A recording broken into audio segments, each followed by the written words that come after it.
Well, are some topics too sacred for comedy? Kola-san. Hi, Kola, again. When someone makes a joke about God or a cartoon or whatever, or a joke about God, clearly it's not offending God. Clearly, God is bigger than that.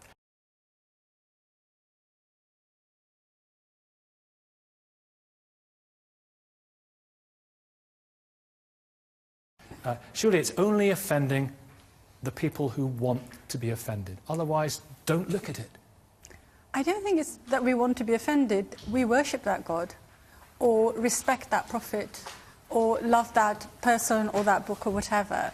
And we feel hurt because we have a deep affection for whoever we're talking about, whether it's God, whether it's a prophet, whatever. We have love and affection for them the way we have love and affection for our parents, for example, our children. I would not be able to tolerate. But your children and your parents exist, and well, God, so does God, lots of people don't believe God exists. So for lots of people, the jury's out. For lots of people, the jury's in. For lots of people, there is no jury. Yes. But your family exist. Yes. Well, number one, for us, God and the prophets are real. So it's not as if this is just something ethereal. But the other thing is that... I understand that, but for other people, they aren't. Yes, but we cannot go through life saying what we like and doing what we like. We have to show respect and courtesy to the people around us. That's the whole point. That's what makes us human beings, that we know how to survive around people, and that our job is not to say what we like, regardless of the other person, as long as I've made my money, you know, for my next joke routine. And so, I mean, I'll tell you, you know, Citizen Khan on the BBC, absolutely love him to bits. What, the programme? The Life of Brian. Jesus was a prophet, of course. Life of Brian. I did not find that funny. I actually found that quite offensive. But it wasn't about Jesus, it was about Brian. Yes, but I think that a lot of the jokes there, weren't. Project Read Index on censorship. Shouldn't we be more careful not to offend people of sincere faith like Kola gratuitously? The American journalist H.L. Mencken once said that one should respect the other man's religion in the same way one respects his belief that his wife is beautiful and his children are intelligent. And Cola's absolutely right that, you know, in everyday life, we don't go around just saying what we like to anybody and, you know, just abusing people. But the point of comedy is that exactly that transgression, to escape from the little constraints that we put on ourselves every day. We laugh exactly because, with most comedians, we think, there's something that said that maybe I thought, maybe once, and it occurred to me, and I didn't say it.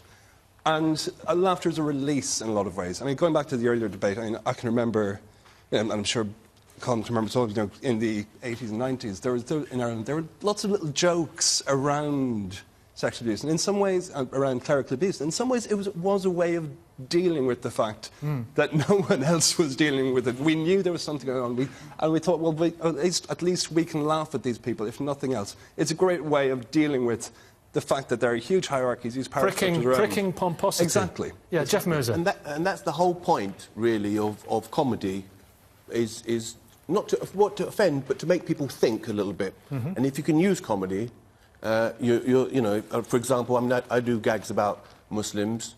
You are a Muslim, yeah. I'm Muslim, I do gags about Muslims, I do gags about other religions as well. I went to see a Buddhist pantomime the other day, someone shouted out, "He's beyond you!" So, I mean, now who's offended by that? We talk about the Muslim community, for example. Right now, in this country, Muslims are doing really bad things. They're involved in drugs, crime, prostitution, even grooming. And then some people say we're not integrating. What about Pakistan, where there is a blasphemy law, for example? Yeah. Are we in danger of having one, you know, through the back door here? I've just come back from Pakistan 3 weeks ago, and it's a very beautiful place with very beautiful people, and there are some very liberal people, but unfortunately, on the subject of blasphemy, or what they think is blasphemy, you know, you should be killed. You can be sitting with normal people having a proper conversation, and then, you know, someone says, oh, someone offended the Prophet or whatever, and they'll be like, oh, he should be killed. And so that is a place not to go to for stand-up comedy. Because it's going to take a long time for them to understand that stand-up comedy is a device, or, you know, comedy is a device for, you know, discussing subjects, satire. Isn't there a danger we get that attitude here if we are, you know, too sensitive to people's sensibilities, Kola? I'll speak to Paul in a minute. Isn't there a danger we get that more and more? People overreacting? Definitely, we do. Definitely, and Muslims love to overreact anyway. I think it's the hot spices we eat. I don't know, but we do it on a regular basis. But I think that, you know, we have to be very careful, and religious people themselves have to try not to take offence all the time as well. But, you know, when I see a comedian making fun of his mother-in-law, which tends to be the stock trade of comedians, I know he's not making fun of his mother-in-law. He's just making fun of the concept of the mother-in-law. And she's not going to beat him with, you know, as soon as he walks through the door. But when God and the Prophet and religious, you know, deities or whatever come into the picture, people take them personally, because they have a personal contact with them. And we have to be careful simply about that. Paul, a writer for some marvellous programmes, Miranda and Not Going Out, also a Christian. Let's go back to the life of Brian. Was there anything in there that you found difficult, you found offensive? Well, I grew up watching it and loving it and finding it hysterical. It's only more recently when I've revisited it and I've got to the crucifixion scene and thought, oh, it's a little bit tricky, this, as a Christian. I find the nearer to the cross I get personally, the more problematic I find it to find humour. So when I've been writing a book recently, retelling some Bible stories, I've kind of focused on the early parts, Adam and Eve, Noah, that's kind of safe, you know, tropes that we all know. For me personally, the nearer you get to the cross as a Christian, and they're thinking, well, it's like someone making jokes about your mum who's died in a car crash or something. For Christians, that's how personal it is. I'm well aware, as a performer, as a comedian, I defend the right to do whatever jokes you personally think you should do. Play the room, as I see it. And whether you're a comedian or a joke teller in your own living room, play the room, and I like to try and make the most amount of people have a good time as possible, which means not targeting different people, not splitting the room. Other comedians like to go out there and actually do that, and that's exactly their prerogative. But I think people should vote with their feet. If they don't like that, then maybe go and see someone else. Is there not a difference between targeting a race which is unacceptable and targeting a belief system which is a matter of opinion? Yeah, I think you can talk about religion on stage perfectly well. Yeah. That's absolutely fine. And you can't account for offence, really, as a comedian. We don't know. There could be you could do Why Did the Chicken Cross the Road? And there's a farmer in the front row whose chicken's just been run over, and he's not going to like that very much. And we can't tell what people will and won't be offended by. What about the Book of Mormon? Here's another one. Would you make fun of Scientologists?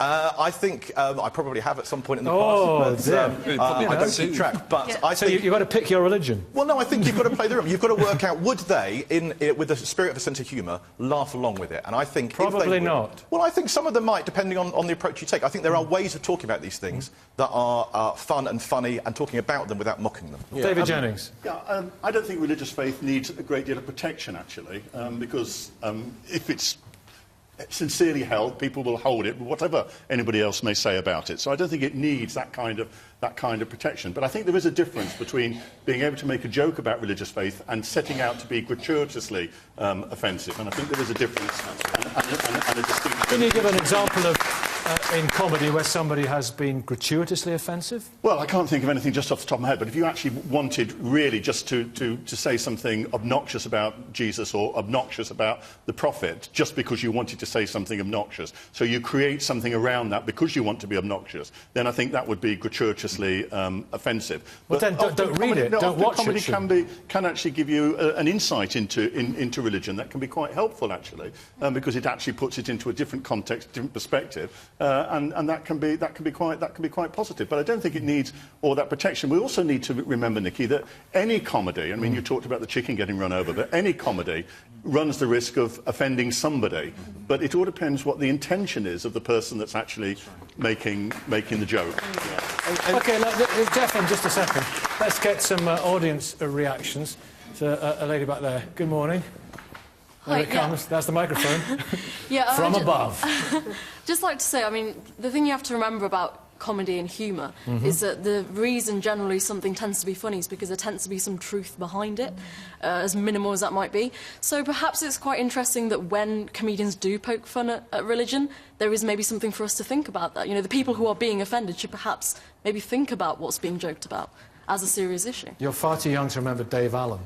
No. Have you heard of Dave Allen? No. Check out on YouTube.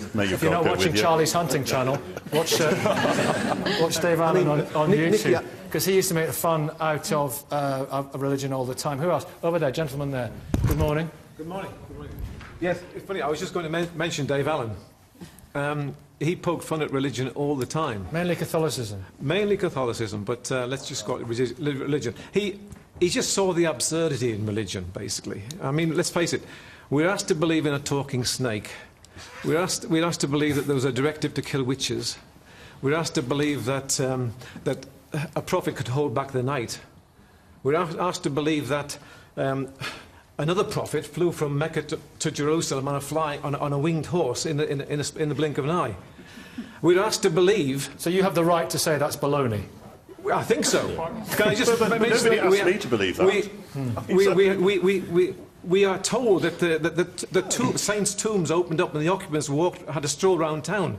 But you don't have to believe it. You can choose not to believe it, unless you do believe all these things. Yeah, and finally, in fact, we also asked to believe that, according to the great Thomas Paine, that a young woman was debauched by a ghost.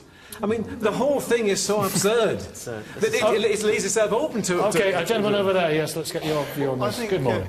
I think if we look at comedy, I think there are some messages that comedy can bring out that maybe are difficult to touch upon in other ways. But I think it's really important to recognise that for many people, their faith forms a big part of their identity, and therefore to mock what they believe. I mean, for me, my Sikh faith inspires me to do good, to be respectful of all people. And would you not, if you didn't have a Sikh faith, would you not? No, I'm not do good? I'm not saying that, but for me personally, my faith inspires that in me. And then if someone wants to mock that, I would find that quite difficult. But that said, people can have different comedic tastes, and that's perfectly fine. Caroline, you're quite relaxed about a bit of lampoonery. And I wanted to pick up on something briefly that Porrig said, that when people giggled about the abuse crisis in Ireland and said father's a bit fiddly, actually that's how it got covered up, because it was seen as funny, and it clearly wasn't funny. But I think generally, when we say are some topics too sacred, who decides what's sacred?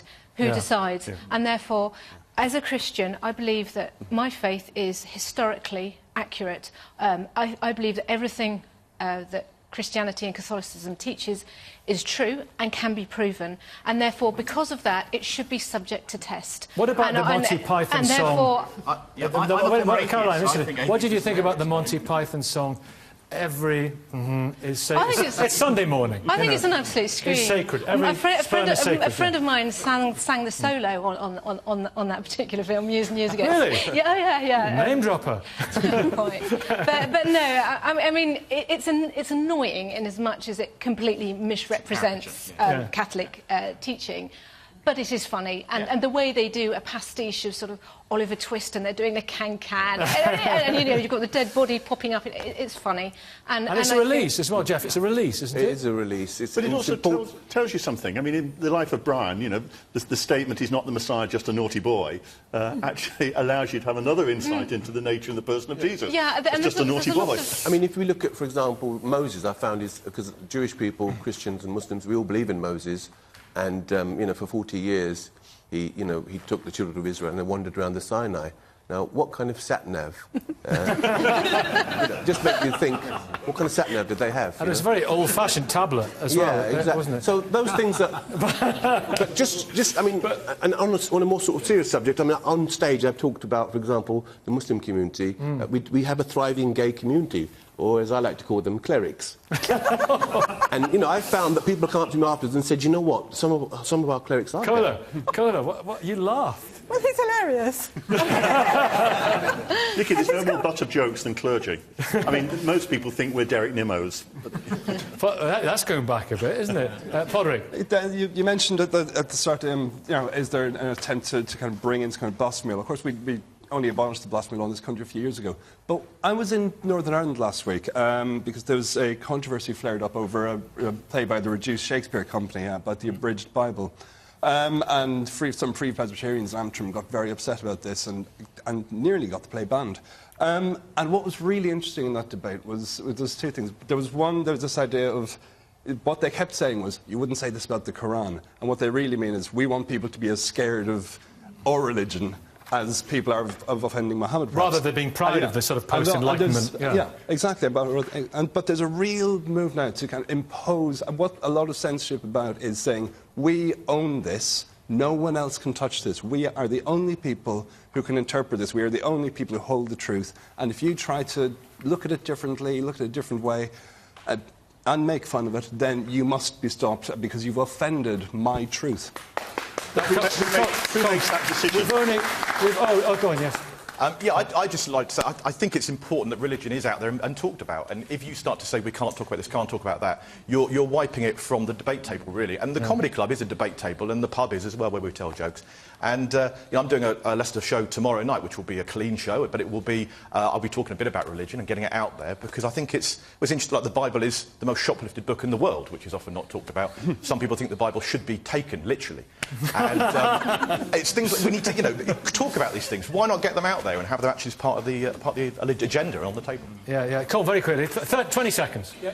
Freedom of expression is such an important and vital right, and we have to recognise that the only limits that should exist on freedom of expression are, for instance, if there's an incitement to hatred or an incitement to violence. Nobody has a right not to be offended.